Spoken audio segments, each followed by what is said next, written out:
અમદાવાદ શહેરની મણિનગર સ્કૂલમાં જે ઘટના બની એના વિશે છેલ્લા આટલા દિવસોમાં મેં વાત નથી કરી. એટલા માટે નથી કરી કારણ કે મને દરકાર નથી. એટલા માટે નથી કરી કારણ કે અત્યારે કોઈ પણ વાત કરવી એ બળતામાં ઘી હોમવા જેવી વાત છે. હાય, હું છું દેવકી ઓર યહ દેવકી કે સાથ જનહિત મેં જારી. આપણે સૌ જાણીએ છીએ કે અત્યારે આ દુર્ઘટના એ બે બાળકો વચ્ચે થયેલા ઝઘડાને બદલે બે ધર્મ વચ્ચેનો ઝઘડો બની ગઈ છે. બે પોલિટિકલ પાર્ટીઝ એ ડેવલપ કરેલો ઝઘડો બની ગઈ છે. શહેરના લોકો અને ગામના લોકો આ પ્રકારની સ્કૂલ કે જે ગુજરાતી માધ્યમની હોય કે અંગ્રેજી માધ્યમની હોય, કયા ધર્મના લોકો વધારે છે, કઈ પ્રકારના ફેસ્ટિવલ સેલિબ્રેટ થાય છે, કયા ઈશ્વરને યાદ રાખવામાં આવે છે, કઈ પ્રકારની ગુંડાગીરી થાય છે, ગાંજો, ચરસ, હથિયાર, આવા અનેક વિષયોની ઉપર વાત થઈ છે. સ્કૂલ તોડી નાખવામાં આવી, મોટું નુકસાન કરવામાં આવ્યું, એ પણ આપણે જોયું. મારા મનમાં કેટલાક પ્રશ્નો છે. સૌથી પહેલાં તો જે માતા પિતાનું બાળક એમણે ગુમાવ્યું હોય એ માતા પિતાને જઈને પૂછવામાં આવે કે તમને કેવું લાગે છે. આ સવાલનો જવાબ જેણે પોતાનો આટલો નાનો દીકરો ગુમાવ્યો હોય એ મા બાપ શું આપે? એ મા બાપ પોતે રિક્વેસ્ટ કરે કે અમારો પ્રશ્ન હિન્દુ મુસ્લિમનો પ્રશ્ન નથી, અમે અમારું બાળક ખોયું છે અને અમને એમાં જસ્ટિસ જોઈએ છે.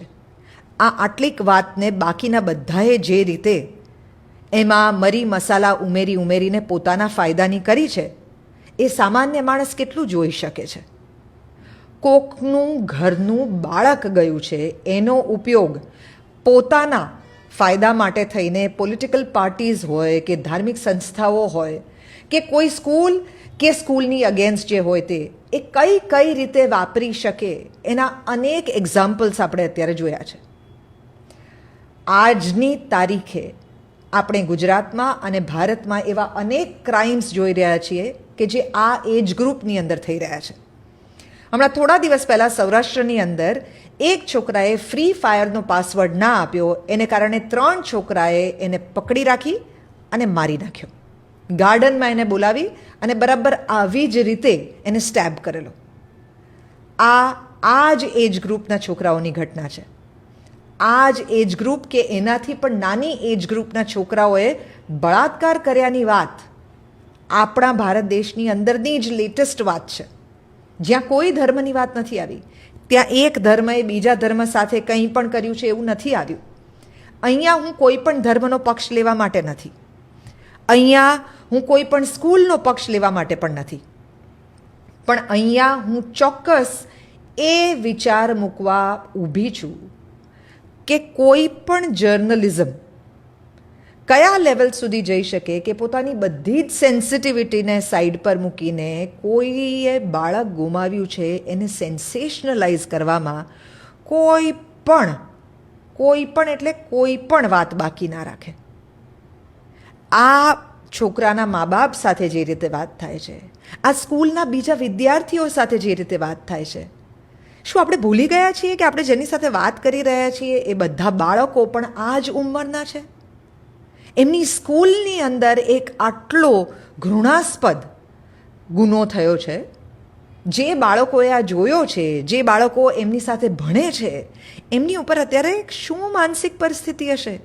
આ બાળકો પાસેથી આપણે એવી વાતો બોલાવડાવી રહ્યા છીએ કે જે પોલિટિકલ પાર્ટીઝના મોટા માથાઓ માટે ફાયદાની વાતો છે. ઝેર ઓકતા આપણે બાળકોને શીખવાડી રહ્યા છીએ. જે સ્કૂલની અંદર બાળકોને સર્ટન અધિકારો મળવા જોઈએ એની વાત બાળકોએ જાતે આવીને કરવાની હોય. આ 13 વર્ષ, 14 વર્ષ, 12 વર્ષની ઉંમરના બાળકોના મનમાં આપણે શું નાખી રહ્યા છીએ? અને એક સ્કૂલ બંધ થાય ત્યારે એમાંના કેટલાય બાળકો, એના મા બાપો, એ લોકો બીજી સ્કૂલ શોધવા ક્યાં જશે? એ લોકો કેવી રીતે રીએસ્ટાબ્લિશ થશે એક બીજી એજ્યુકેશન સિસ્ટમની અંદર? મિડ યર આ બધું કેવી રીતે ચેન્જ થશે? જે લોકો અત્યારે તોફાન કરવા માટે આવી રહ્યા છે એમાંના કેટલા બધા લોકો આ સવાલોના જવાબ નથી વિચારવાના કારણ કે આ બાળકો એમના નથી. અત્યારે જે ઉભરો આવ્યો છે એ થોડો સમય મીડિયામાં અને ચર્ચામાં રહેવાને કારણે ઘણા બધા બહારના તત્વો આવીને તમને અત્યારે મદદ કરશે, પ્લેટફોર્મ આપશે. પણ પછી 15 દિવસ પછી, 5 મહિના પછી, 1 વર્ષ પછી જેણે પોતાના ઘરનું બાળક ગુમાવ્યું છે, અથવા તો જે બાળકોએ પોતાની સ્કૂલ ગુમાવી છે, એજ્યુકેશન ગુમાવ્યું છે, જે બાળકોએ પોતાના બાળપણની ઇનોસન્સ ગુમાવી છે આ ઘટનાને કારણે, એ બધું પાછું કેવી રીતે આવશે?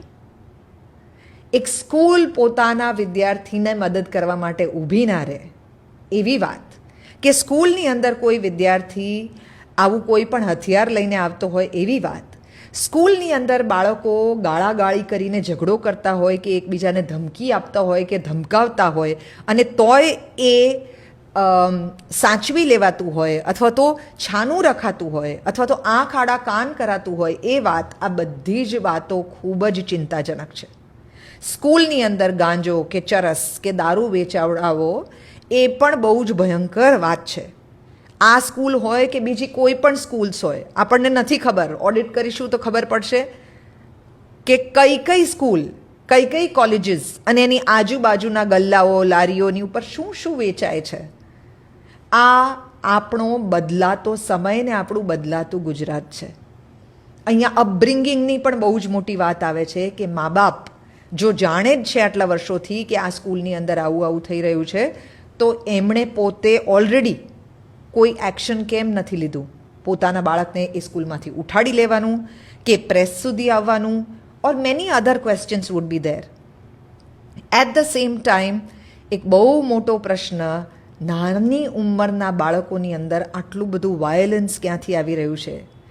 મા બાપ પોતે બિઝી હોય એટલે બાળકોના હાથમાં જે મોબાઈલ આપી દેતા હોય છે અને જે ગેમિંગ, જે પ્રકારનું એક્સપોઝર ઇન્ટરનેટથી એમને મળી રહ્યું છે, અલગ અલગ શોઝથી એમને મળી રહ્યું છે, કે જે ફેમિલીની સાથે બેસીને લોકો જોતા હોય છે, 18+ વાળા જેટલા પણ પ્રોગ્રામ્સ છે, એમાં કોઈ પણ ચિંતા વગર લોકો પોતાના બાળકોને ઝઘડીને લઈ જતા હોય છે કે અમે અમારું બાળક કેમ ન લાવી શકીએ.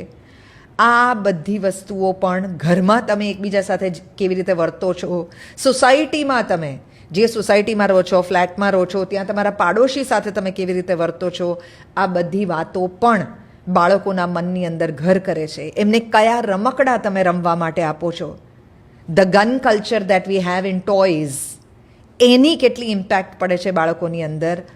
આપણે ઘરેથી શું બાળકોને ઉછેરીને એવું કહીએ છીએ કે કોઈની પાસેથી માર ખાઈને નહીં આવવાનો, એના કરતાં બે સામે મારીને જ આવવાની. આ બધું જ વિચારવા જેવું છે. Because all of this is giving a different kind of upbringing to our own children. આમાં સમાજે પણ બહુ જ મોટો વિચાર કરવાની જરૂર છે કે બે બાળકો ઝઘડીને આ લેવલ સુધી પહોંચી જાય, અને ખાલી આ જ શહેરમાં આ જ સ્કૂલની વાત નથી, હમણાં ભારતની અંદર આ પ્રકારના કેસીસ ખૂબ વધ્યા છે. તો શું આપણે સમાજ તરીકે જરા વધુ microscopic view of the situation લેવાની જરૂર નથી? મીડિયા તરીકે પોતાની જવાબદારી વધુ સમજવાની જરૂર નથી? શું વધુ ભણેલા, વધુ સમજુ, વધુ એમ્પથેટિક એન્કર્સને આવી જગ્યાએ મોકલવાની જરૂર નથી? દેવકી કે સાથ, જનહિત મેં જારી.